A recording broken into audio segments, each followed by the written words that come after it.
Yeah, massive game, Showdown 47, AA we're covering that. Tim Jitter and David Wildy. Let's go to a man that's played with them, Tim. Yep. It's his first year of coaching here, so his second Showdown. But no doubt Port Adelaide need a response from last week. We can welcome Jarrad Schofield. Scoey, how are you?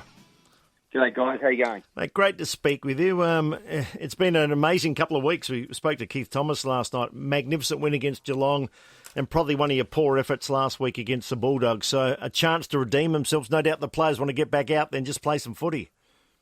Yeah, well, that's the wonderful thing about our game is after 7 days we get an opportunity to get back on the horse and play the brand of footy that we showed that we're capable of the week prior. And, when we reviewed the game, we're really disappointed with some of the football that we produced, but full credit to the Bulldogs. But, yeah, we're going to have to make sure that we're back to our best as we were the week before against Crows, who are obviously playing some good footy too.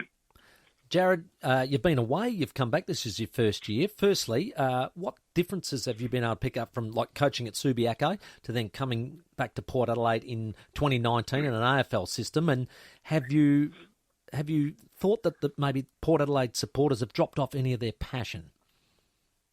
I definitely don't think the passion's fallen away from the No, I don't think so either. No, and that's the one thing that when you look at coming back into the system, you look at the clubs, and that's what drew me back to this wonderful club is the passion. I love the home games. I go up and get a coffee on the first level, and you see some people come up and want to talk about back when you were playing, or I had a lady the other day, the old Monopoly board from the Premiership side. I was the only person who had signed it. Wow. I got her to come down the training, and she came down and I signed away, and so things like that. They're real special memories that take away after when you're done and dusted with football, and it's great that the people, they're still supporting this fantastic club, and we're going to obviously need them tomorrow. It's a home game for the Crows, but we want our supporters to really obviously follow us and support us strongly. But back to obviously the first part of the question with the difference with coaching is it's just the detail and I suppose in and outs of the planning that goes into a game to prepare our guys. You have more time with them, obviously, and which is a major difference when you've got players and you're coaching in the waffle that work 9 to 5, whether they're tradesmen or behind a desk. Yeah. You can't overload them with information because it's just unfair to them because you only have them for sort of 2 or 3 times a week before you play. But in terms of the way I go about my coaching, I'll probably, whether it's being in a different seat or not, but probably tamed my emotions a little bit as to when you're a head coach. But yeah, other than that, they're very similar in terms of the way you go about it. You just don't have as much time with the players, and but they go out and play the way that you want them to play. Hopefully, given the performance last week, Jarrad, how tough was selection? You had so many people below that could come up, and you brought some real talent back into the side. Maybe Joel Garner a little bit stiff not to have made the side, but how tough was that? Because there's still Ryder, Powell, Pep, and some other good players down below. Yeah, well, first of all, we'll wrap with the guys that have come back in. They went back with a fantastic attitude in Westhoff and Rockcliffe, and Ryder obviously did miss out. Powell Pepper's attitude was fantastic. Obviously he missed out this week, but Howard and Amon come back in who are in good form. So look, it was tough for those guys that missed out. And also this week, with the young fellas going out, but we've gone with a bit more experience. Young Joel Garner was very stiff to miss out, but that's just the nature of this game. Is we try and pick a balanced side from week to week, but anyone that pulls on the jumper, and obviously the guys that are playing tomorrow, they've got a real obligation to make sure they represent the club in the right way and play the brand of football that we're looking for. And we're obviously looking for a response from last week's effort. And I'm sure we'll get that from the players running out tomorrow night. Dougal Howard comes back into that lineup, forward or back. He started back first time against the Adelaide Crows, went forward and ran amok in the last quarter and nearly upset the apple cart. But what will he do this week? I think as we're looking at now, he'll start forward is what he's been doing previous weeks. Gives us, I suppose, a bit of point of difference. He's very quick for such a big fella, and obviously he's done a little bit of ruck work as well. But look, he can play both ends of the ground. So hopefully we get enough opportunity and we deliver the ball in the right manner and get his hands on it and put a few goals on the board for us.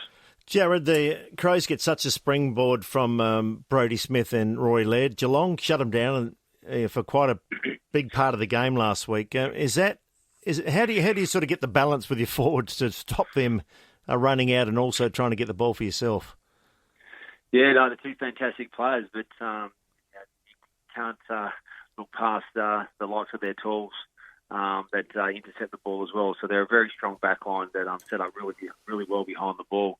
Last time we played them, we had enough of the footy to give our forwards the opportunity. So look, we've got to make sure our forwards win their battles, and when they do, we'll get an opportunity to make sure they're efficient and they kick the goals that we're looking for. But yeah, look, those two players, they're two of 18, obviously 22, but in terms of that back six, they're such a strong unit, so you've got to make sure you use the ball well going forward. Hey, Jarrad, what's with ruckman? They just want to do 90% of the day, don't they? They just want to be there. I mean, midfielders will swap over, won't we? No worries. Yeah. But those big fellas... I don't know, did you used to rotate back in the day? I actually love pushing forward because I thought I might sneak a goal or two, Jarrad. Yeah, I know. Yeah, no, the game has changed. And, it's interesting. It's interesting that ruckman, you look at the most sides they've gone with the number one ruckman doing big minutes. I think they just get into a bit of a rhythm. But look, we went into this season with two ruckmen, and I'm sure we'll get back to that at some stage. But at this point in time, Scotty's doing majority of the ruck work, and the last 2 weeks really sort of stepped up.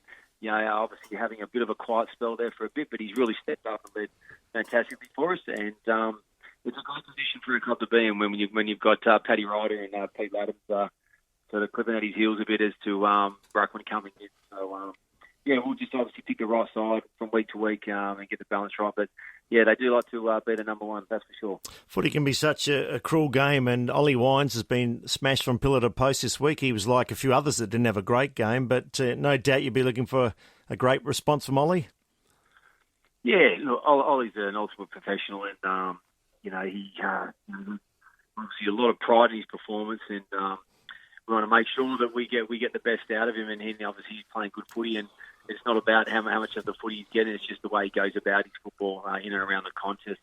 Yeah, look, it wasn't his best game the previous week, but let's not forget how much footy Ollie's missed. He obviously spent a lot of time with his shoulder and then had the ankle injury, and he's just unfortunately not been able to get into a bit of a rhythm with his craft and his body work around stoppage. But I can tell you one thing, he's trained the house down this week, and fully respectful of his character and how he's gone about that. I'm sure we'll get a good Ollie performance this weekend. Scully, I spoke to him last night. It's fine. No dramas. There's a medal coming, mate. There's a medal coming. I want royalties. I hope so. I hope they are putting that medal around his neck. But at the same time, we're not just relying on Ollie. And at the same time, he's got the full support of his teammates. But he's put in the work this week, and we'll get a really good performance out of him. Thanks, Jarrad. Good luck. No worries, guys. See you, Scully.